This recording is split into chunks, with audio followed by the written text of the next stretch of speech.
So this novel is one of my favourite novels about the war.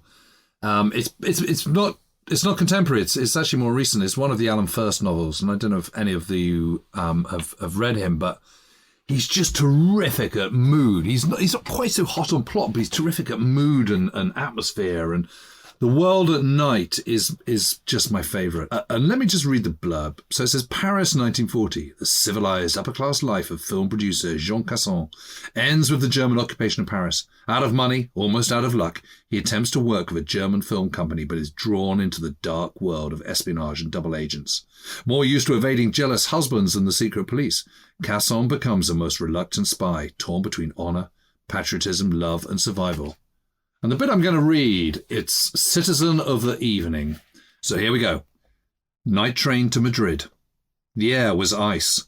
The heavens swept with winter stars, white and still in a black sky. Jean Casson had done what he'd done. There was no going back. The train pulled slowly from the Gare de Lyon, clattered through the rail yards south of the city, then out into the night. A first-class compartment. Burgundy velveteen drapes, gleaming brass doorknobs. Casson pressed his forehead against the cold window and stared out into the dark countryside. Looking out train windows was good for lovers. Citrine. They'd made love in a train once, lying on their sides in a narrow berth, looking out at the backyards of some town, sheets hanging on washing lines, cats on windowsills, smoke from chimneys on tile roofs. It was a long autumn that year, and nobody thought about war. Staring out of train windows, good for lovers, not so bad for secret agents. We are all adrift in the world. We do what we have to do. Casson turned out the lamp so he could see better. Outside, the Bourse, old deep France. France profonde, it was said. A flat plain where they grew wheat and barley, sometimes a forest where long ago they'd hunted bear with Beauceron dogs. A knock at the door. His heart hammered. Monsieur? Only a steward in a white jacket, peering at a list. Monsieur de Broglie? No, Casson. Ah, Monsieur Casson, yes. Would you wish the first or second seating? Second. Very good, sir. He closed the door. The rattle of the train subsided. A man with eyes shadowed by the brim of a fedora came down the corridor, glanced into Casson's compartment. Calm down, Casson told himself. But he couldn't. The tanned, smiling Colonel Guska kept forcing himself to the front of Casson's attention.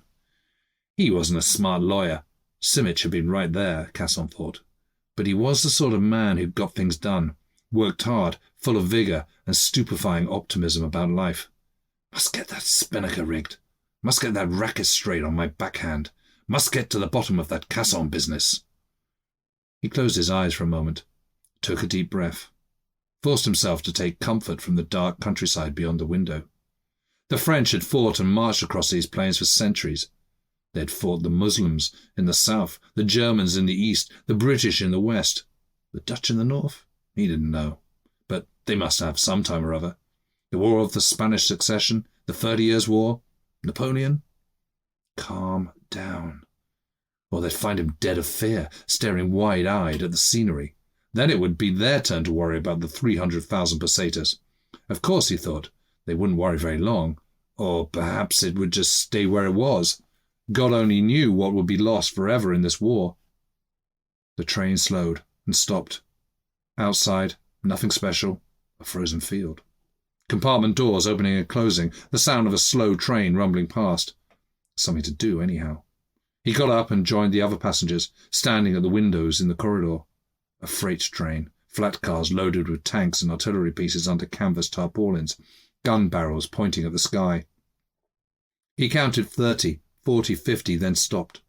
The train seemed to go on forever. His heart fell. What could any of them do against these people? Lately it was fashionable in Paris to avert one's eyes when seated across the Germans in the metro. Yes, he thought, that would do it. The French won't look at us. We're going home. His fellow passengers felt it too. Not the German aviators at the end of the car, probably not their French girlfriends, drunk and giggling. But the man who looked like a butcher in a Sunday suit, a Madame Butcher, they had the same expression on their faces as he did. Faintly introspective, not very interested, vague. Strange, he thought, how people choose the same mask. Tall man, head of an ostrich, spectacles. Professor of Greek? A young man and his older friend, theatre people. Casson would have bet on it. The woman who stood next to him was an aristocrat of some sort, late 40s, red and brown tweed suit for travelling, cost a fortune years ago, maintained by maids ever since. She felt his eyes, turned to look at him. Dry, weather-beaten face, pale hair cut short and plain, 8 strokes of a brush would put it in place. Skin never touched by makeup, faded green eyes with laugh wrinkles at the corners, her only feature, but more than sufficient. She met his glance, gave a single shake of the head, mouth tight for an instant. How sad this is, she meant. And I don't know that we can ever do anything about it. He acknowledged the look. Then, by mutual agreement, they turned back towards the windows. Tanks on flat cars crept past, canvas stiffened by white frost. At that speed, the rhythm of the wheels on the rails, a measured drumbeat. Then it was over, a single red lantern on the last car, fading away into the distance. Casson and his neighbour exchanged a second look. Life goes on, and returned to their compartments. The train got under way slowly, dark hills on the horizon just visible by starlight. The woman reminded him of someone. After a moment he remembered. A brief fling. Years ago, one of his wife's equestrian pals, whipcord breeches and riding crops. A long time since he'd thought of her, bold and funny, full of prerogatives, afraid of neither man nor beast, rich as Croesus, cold as ice, victor in 1,000 love affairs. She had a white body shaped by 20 years of bobbing up and down in a saddle, hard and angular, and in bed she was all business, no sentimental nonsense allowed. She did, on the other hand, have delicious fruit-flavoured breath, particularly noticeable when she had him make love to her in the missionary position. He'd wondered about her. Connections with diplomats, months spent abroad, nights in exotic clubs one heard about from friends, wondered if she wasn't, perhaps, involved with the secret services, just as he'd wondered what sort of hobbies she pursued with the riding crop. But he never asked, and she never offered. Her life belonged only to her. No matter if she spied, whipped, made millions, she didn't talk about it. Now, stupidly, he felt better, just being near a woman. But it was true. He dozed, woke up at Auxerre station. The blackout made the station ghostly, the waiting passengers shapes in the darkness. The doors opened, just enough time for people to get on the train, then closed. The locomotive vented white steam that hung still in the freezing air. He waited for the coach to jerk forward as the engine got under way. Instead, the door at the end of the corridor was thrown open, and a voice called out, "Control!" Casson sat up so suddenly it hurt his back. In the corridor, German voices, shouting instructions. What? This couldn't happen. Once the train leaves Paris, nobody bothers you. The Germans can't be everywhere.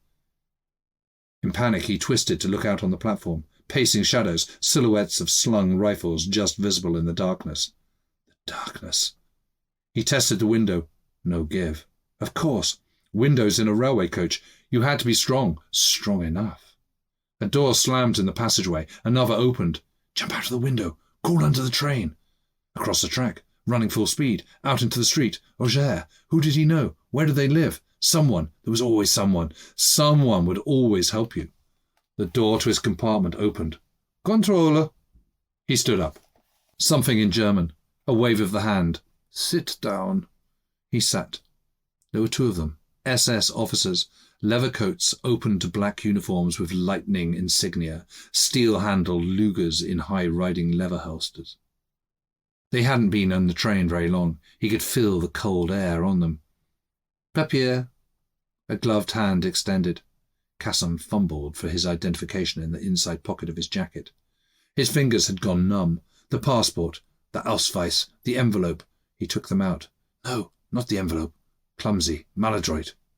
His arm had no feeling in it, the hand thick and slow. Take back the envelope. He swallowed. There was something caught in the centre of his chest. Was ist los? No, not this. This doesn't concern you.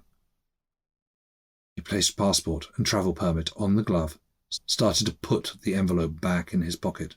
His hand wouldn't work at all. He folded the envelope in half and stuffed it in, spreading his lips in what he hoped looked like a smile.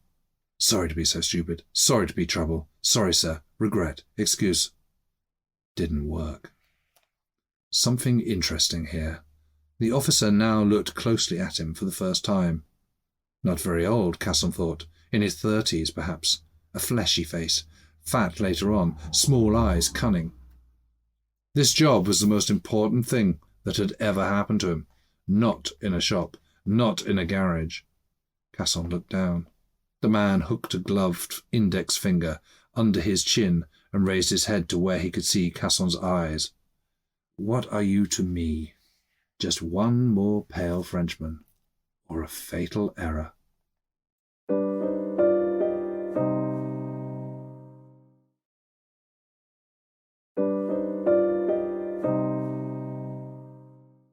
Lazily, the German inclined his head towards the luggage rack.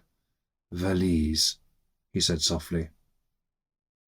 Casson's hands were shaking so badly he had a hard time getting his suitcase down from the luggage rack. The Germans waited, the heavy-faced one taking a second look at his papers and making a casual remark to his colleague.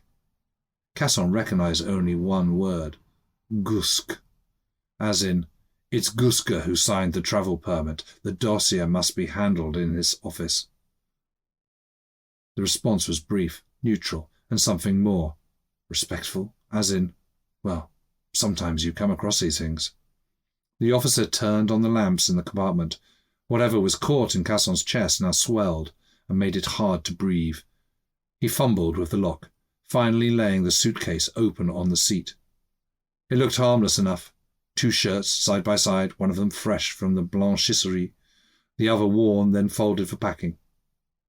There was a nice leather case that held razor and shaving soap, socks, shorts, the copy of Bellamy that he'd meant to read on the train. The heavy-faced officer picked up the book, held it by the spine and shook it. A slip of paper used as a bookmarker fell out and drifted to the floor. Next he felt the front and back covers, rifled the pages, worked a finger down between the spine and the binding and ripped it off, holding it up to the light, checking one side, then the other, then tossing it and the book onto the seat.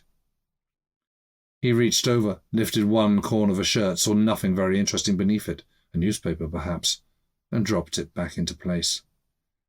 They handed Casson back his identity papers and left. He heard them, opening the next door in the passageway, shouting orders as though they were men in a dream. Very slowly he slid the papers back into the inside pocket of his jacket, next to the envelope. His fingers rested on the envelope for a moment. What they would have done to me. In the dining car, the second seating, 10:30. The only light, flickering candles on the white tablecloths. The woman in the tweed suit was shown to his table. Monsieur, I hope you don't mind. No, not at all. He was glad of the company. The waiter brought a bottle of wine, cold vegetable salad, and an oily mayonnaise, nameless fish in railroad sauce. To Casson it barely mattered. I am called Marie Noël, she said. Meeting on a train, you see. We don't have to wait 10 years for first names. He smiled, introduced himself. He would be happy to call her Marie Noël, but he did wonder what the rest might be. She sighed. It always came to this. There was, she confessed, a thoroughly disreputable person, sometimes addressed as Lady Marenson, but it wasn't really her. The title was by marriage, a husband who had died long ago, something in the small nobility of Sweden, a diplomat of minor status. Terribly concerned with jute, she said grimly, morning and night. She herself had been born into a family called de Vlach, from the Dutch-Belgian border, even smaller nobility if that's possible, and grown up on family estates in Luxembourg. They called it wine, but, really. She smoked passionately. Gitane followed gitane, lit with strong fingers stained yellow by nicotine, and laughed constantly, a laugh that usually ended in a cough. To hell with everything, she said. That's what it says on my family crest. Citizen of the evening, resident of Paris, since time began, and the only nobility I acknowledge is in good works for friends." A German officer, covered with medals, moved down the aisle between tables. His girlfriend followed along behind, vividly rouged and lipsticked, wearing a tight cap of glossy black feathers. When they'd gone by, Marie-Noël made a face. "Don't care for them?" Casson said. "Not much." "But you can leave, can't you?" She shrugged. "Yes, maybe I will, but where to go?" "Sweden?" "Pooh." "Switzerland, then?"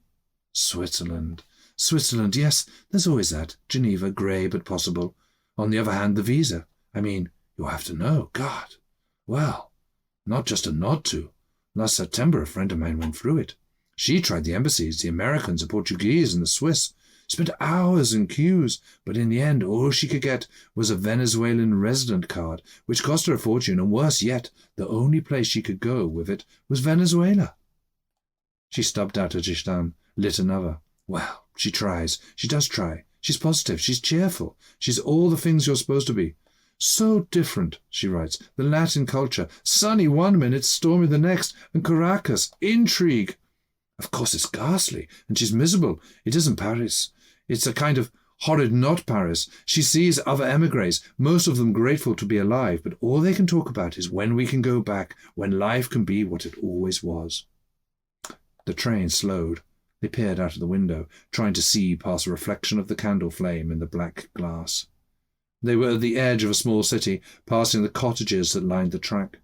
Then came the dark cathedral with tall towers, winding streets, the railway station brasserie, and finally the platform. Bourges, the sign said. Now a port of entry for the unoccupied part of France governed by Vichy. The French border police were waiting on the platform, holding their capes tight around them and stomping their feet to keep warm. More police, Marie-Noël said acidly. French this time. Yes, there's that to be said for it. She exhaled smoke through her nose and mouth when she talked. Tell me, she said, leaning over the table, her voice lowered. They didn't give you too bad a time, did they? The SS? I was listening next door, but I couldn't hear much. Not too bad, he said. The train jerked to a stop with a hiss of steam. The gendarme came down the aisle, asking politely for papers. They knew they were in the first-class dining car, rolled the Madame and Monsieur off their tongue, had a desultory glance at each passport, then left with a two-fingered salute to the visor of their cap. Only a formality, of course, you understand. Remarkable, Marie-Noël said when the police had gone to the next table. You are perhaps the only person I know who's ever had a decent photograph in a passport. Casson held it up and said, What, this? I wouldn't let him in my country. Yes, but look here. Is this not the aunt kept locked up in the attic? He smiled. It was even worse than that. Now, monsieur, she said, a mock serious note in her voice, how am I going to persuade you to allow me to buy us a brandy? He would not allow it. He insisted on paying for the brandies and for those that followed. Meanwhile, they smoked and talked and made the dinner last as long as they could. Very late at night, after the stop at Lyon, the train started the long run down the Rhone valley. The sky cleared, and the moon ran beside them, a yellow disk on the still river. She grew tired and reflective, not so sure about the world. What do you think, she asked, in your heart? Must I leave this country? Perhaps, he said. Peut-être, could be. In diplomacy it meant yes. Yes, with regret. Of course, he went on. It's not something I can do, so maybe I shouldn't be giving advice. Not something you can do? No. What stops you? He looked puzzled. In a few hours, she said, you'll be in Spain. Sunny Spain, neutral Spain. From there, ships leave daily to every port in the world. But why wait for a booking on a ship? There is a ferry in Algeciras. It goes across to Ceuta. One simply pays and walks on. Then it takes less than an hour. You're in Spanish Morocco. Once there, well. It was true. Why hadn't it occurred to him? He had 300,000 pesetas in a suitcase, a travel permit for Spain. 1,000 stories began this way. An opportunity, a sudden decision, then freedom, a new life. It took courage, that was all. He saw himself doing it, walking off the ferry with raincoat tossed over one shoulder, hat brim turned down, valise in hand, turning to look back one last time at the dark mass of Europe. Why not? What would he be giving up? A movie that would never be made? A woman who was never going to love him again? A city that would never be the same? But then, from somewhere deep inside, the sigh of common sense. The man with the raincoat and the hat brim turned down wasn't him. "Perhaps," he said, "you will join me for a drink, Madame Marie-Noël, at Fouquet's, one of the tables on the boulevard." A corner of her mouth turned up in a grin. She flirted with him a little. "Chilly for the outdoor tables, monsieur, no?" "I meant in the spring." "Ah." She considered it. "Probably I will meet you there," she said, then shook her head slowly, in gentle despair for both of them. Charming. The last romantic. He sat back in the chair. It was very late at night. "It is the only trick I know," he said. Then after a moment, "You're one too." "No, no," she said. "I'm something else."